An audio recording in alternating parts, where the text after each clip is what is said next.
Hello Internet, it's Tech Guy here with another video. This video is my top 6, and you'll probably tell why I did that. Top 6 iPhone 6s and 6s Plus predictions in the sense of what I'm expecting to see in the next iPhone that will be out hopefully in September 2015. So let's get into it. Before I do, I just want to go over a disclaimer. In this video I'm going to go over what my final predictions are for what I want to see in the next iPhones. Obviously take everything in this video with a grain of salt, but hope for the best, obviously. And I have eliminated the things that I know have a next to 0% chance of happening in this iteration, like quadruple the storage sizes, add home screen widgets and all this stuff. Like, they would have like a 10% chance, and things like add micro SD cards. You don't understand Apple if you think that's going to happen. So, things like that I've completely ignored, but here are my top 6 predictions of what I'm hoping to see and the chances of them happening. So let's get into it. Number 6, we have storage. I anticipate that the storage sizes will remain the same for the next iPhones, being 16, 64, and 128 gigabytes, which was changed in the iPhone 6, going up from 16, 32, and 64, basically doubling the latter two of the three storage sizes. The reason that I say that it's going to stay in that same configuration is because Apple is making great profit margins on these storage configurations, obviously. It also gives people more of an incentive to go to the 64 one, because if they, for example, made it 32, 64, 128, I reckon a lot of people would have got the 32 gigabyte one, not gone 64. But making it 64 means that people are more likely to jump to that next storage size because it's a lot more than 16. But the reason that I reckon they'll keep the 16 gigabyte as it is because they added a new feature during the developer conference. If you didn't hear it talked about much during the actual keynote that was streamed publicly, which is a very big detail if you think about it, because they had another developer keynote feed and all that that's not streamed to the public like a couple of hours after the main one was done, and they literally opened with it carrying on about what app feeding is, in the sense of if you're playing a game, for example, and there's 100 levels in it, well, it will probably download like the first 5 or so to your phone, and then when you get up to level 4 it'll go, oh crap, they're getting through it, let's download level 6 to 10, and then so on and so forth. So it's the old thing of, the whole point of app thinning is that it's trying to reduce the size of the apps on your phone, and this will come into effect when you receive updates from all of these apps that you have on your phone after iOS 9 is released. And the easiest way to describe it, to keep it simple, you've got 32-bit and 64-bit devices. Well, for the 64-bit hardware, there's no point getting the 32-bit architectures and all of that, because that's just going to take up storage space for the sake of not being used at all. And it's the same deal with app icons, because you don't just make one icon, like I know it's from the development and all that, you probably make anywhere up to 12 icons for all the various devices and screen sizes, being the phones, iPads, Retina, non-Retina, different screen resolutions and sizes and all of that. You've got like 12 different icons, so it would only download like the 1 or 2 that it needs instead of the full 12. It's little things like that that are really going to add up, and you'll probably get gigabytes of storage back on your device that you'll be able to use for downloading more apps or putting more music from Apple Music offline streaming and all that. So in terms of this all happening in the sense of it staying 16, 64, and 128 gigabytes and 128 gigabytes, I'm expecting that around a 70% chance that that's going to stay the same. But if they were to change it, the 16 would go 32. But I'm more inclined to say that's going to stay as it is. 2 new colours that could be in the next iPhone, which is rose gold and pink. Now these will be separate colour options, presumably separate from the regular gold, that is for the rose gold option. There's a pink aluminum option that is also considered another colour choice with a white front to it. The rose gold will probably cost more, like the Apple Watch Edition is compared to all the other models of the Apple Watch, because obviously it's got real gold in it, therefore it's going to cost more. I don't see the point of having a pink model purely from the perspective of people could just get, say, a silver model and then put a pink case on it, or if they prefer a black coloured front, get the space grey model and put a pink case on the back of it. Gold I sort of get in the sense of it's got real gold in it, but pink, that personally doesn't make sense. Also, expect the dimensions and build design of the phone to remain basically the same as the iPhone 6 and 6 Plus, and it may be just a hair thicker, but more on that in a moment as to why it would be a hair thicker. And the chances of rose gold and pink happening, probably around the 40% chance. iOS 9. So this will definitely be happening like it does every other year. It's the usual. When a new iPhone comes out, new version of iOS comes out like a few days before the phone, and then the new phone comes out with that already pre-installed on it. So the biggest question is if these iPhones will get any dedicated software features that haven't already been announced in the current version of iOS 9. But there will be more on that shortly. But in terms of iOS 9 itself, and just to give you a quick recap of what I thought from WWDC and all that for iOS 9, I thought it was a really great update, especially compared to, let's say, iOS 8. I know I keep digging and burning on iOS 8 and all that, but there was hardly anything in that release that was useful in terms of what I would get benefit out of. But in this one, there's almost everything that was announced I could probably take advantage of. Better battery life, well, don't we all? Performance, Apple Pay, well, I'm not in the UK, but if you're in the UK, this is a really big deal. The News app looks really, really cool, and I'm hoping a lot of people jump on board and support that. Upgrade to the Notes app. There was also transit maps, which is good, but they're not bringing any support for that apart from a few cities in the US and dozens and hundreds in China. And intelligence throughout the OS, it wasn't something I really asked for, but it's one of those that it's going to be really nice to have. And that's what Apple's been doing with all of their software recently, is half of it is probably what people want in it, and then the other half is what they want to put in it to make you want to have. And intelligence is exactly that. And the chances of this happening, it's 100%. And the chance of this happening, 100%. Now I want to talk about the camera. So we could be potentially getting a higher megapixel count, at most 12 megapixels. If it's a 12 megapixel sensor, expect the size of each pixel to be smaller because you've got a larger sensor area to fit more pixels in. And obviously they'll update the aperture, the sensor, faster shutter speeds, all like they do in every other year.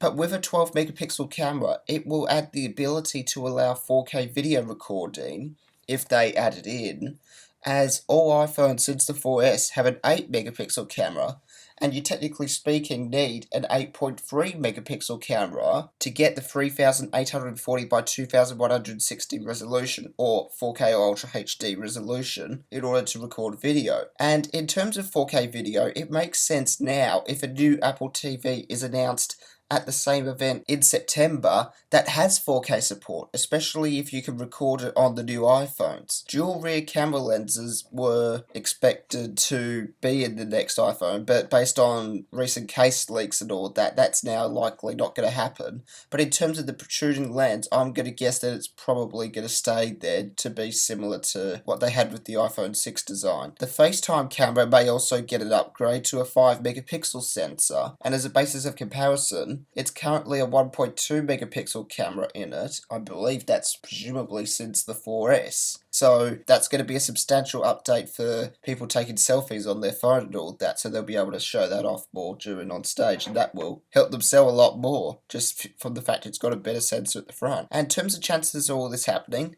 there's a 100% chance, I'm going to say, that we will get any form of upgrade to the camera, and about a 50% chance for 12 megapixel sensor and 5 megapixel sensor for the FaceTime camera on the front, because we don't know until then. A9 processor.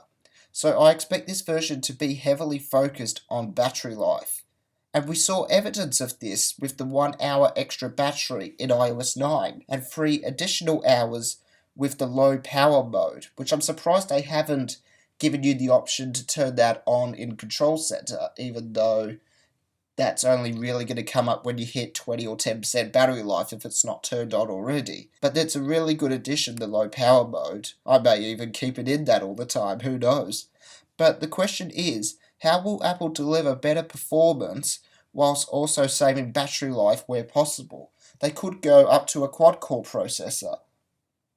We do know that the A8X processor in the iPad Air 2 is a tri-core CPU, and they could possibly go tri-core or quad-core for the A9 processor. They're probably more likely to go quad-core for the iPad Air 3, but that's a whole other story. But they could adopt a quad-core processor and only use one or two of them at most for your majority of your tasks. So if you're just on Facebook, Twitter, you're sending text messages, using iMessage, taking a photo, viewing photos, making phone calls, you only need one or two of those calls used. But if you're playing a really detailed game that really needs like the full HD resolution of the iPhone 6 Plus screen on the 6S Plus, then obviously they could probably benefit from the quad-core processor. But it's the same with 32 and 64-bit. I reckon this will be pretty much the same sort of thing.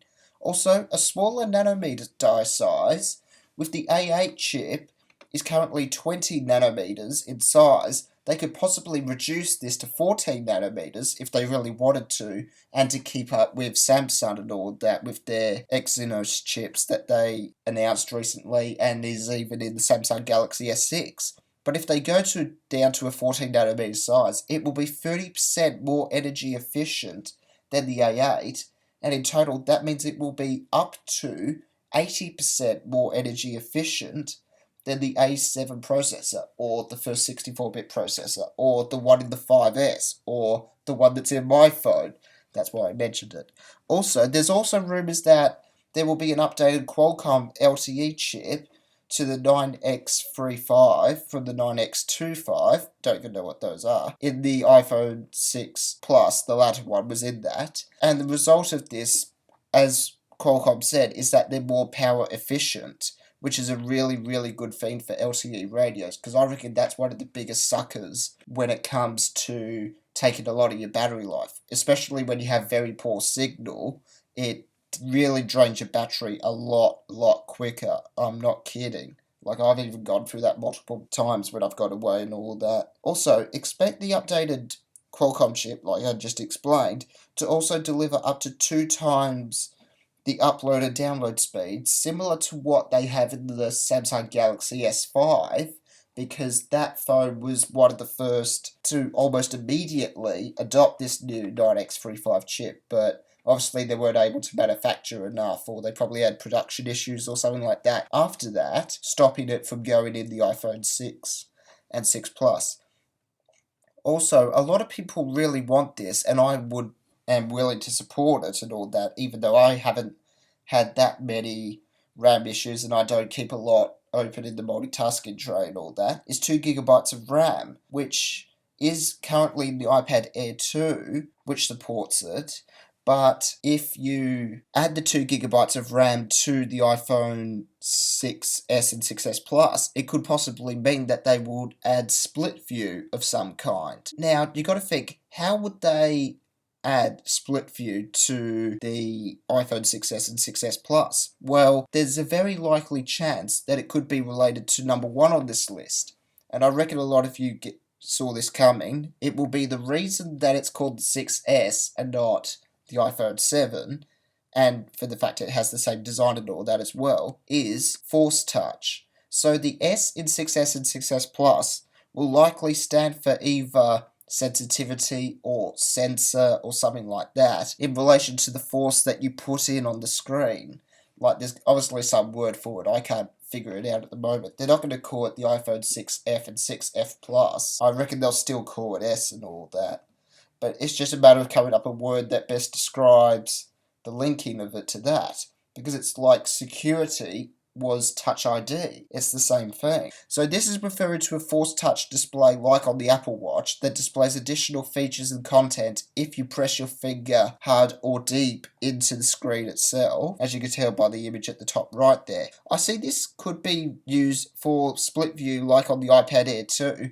So let's give you an example where you open up the app preview, or where you see the app previews in the multitasking tray, and then you put your thumb on it, you deep press it in, and then you drag your finger to the top half or the bottom half of the screen, and then when you do that, you'll get like a similar multitasking tray or something like the home screen, or maybe even like an expose sort of thing, where you can then pick another application that would go in at the bottom, and then you enter split view, and then you'll be able to drag it so you've got a smaller screen on top, bigger one on the bottom, or vice versa. And this could be an iPhone 6s Plus exclusive feature as an incentive to get the larger model and all of that. So I reckon that could be a massive selling feature. I'm absolutely not kidding. That would sell a lot of phones if they add this. And it can be used to bring up extra menus in the default iOS app, for example.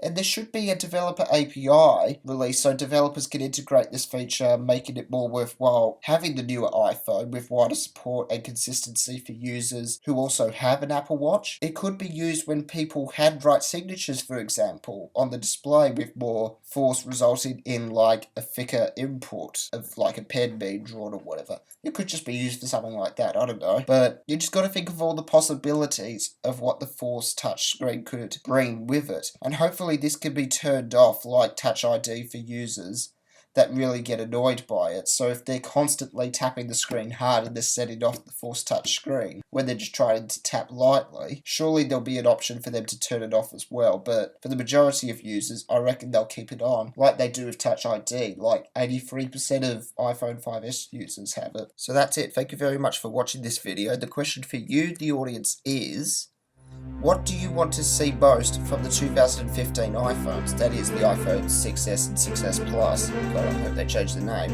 Or if it's called the iPhone 7 or whatever they want to call it. The iPhones that will be announced this September. What do you want to see most from it? So you can let me know by leaving a comment below. Or on Twitter or Google Plus if you got deep linked from those. And if you enjoy this, please give a like and subscribe to my channel for more videos like this in the future. So until next time, thank you very much for watching, and I will catch you later.